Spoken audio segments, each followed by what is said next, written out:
Dans le sud-est de l'Angola, un escadron de rangers s'entraîne à traquer les braconniers. Une école flambant neuve vient d'ouvrir ses portes pour protéger la biodiversité de la région. L'instructeur est un ancien soldat qui a combattu pendant la guerre civile qui a ravagé le pays de 1975 à 2002. Leur mission, mettre un terme au braconnage et au commerce de viande de brousse qui décime la faune de la région.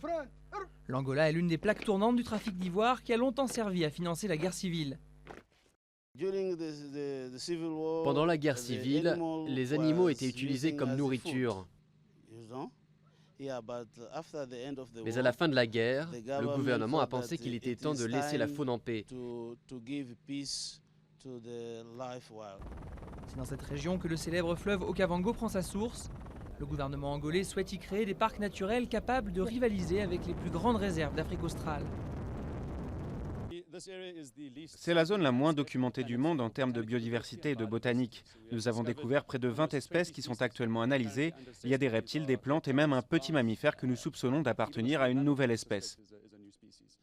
Mais la crise du pétrole dans l'Angola est ultra dépendant pourrait mettre un coup d'arrêt aux nouvelles ambitions écologiques du gouvernement.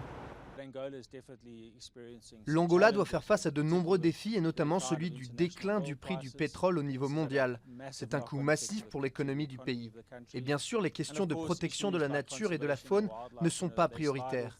Les coupes budgétaires rendent encore plus difficiles les progrès pour réussir à améliorer la protection de l'environnement, ce qui est l'objectif du gouvernement.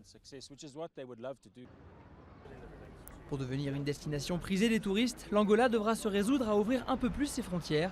Les visas restent encore très difficiles à obtenir.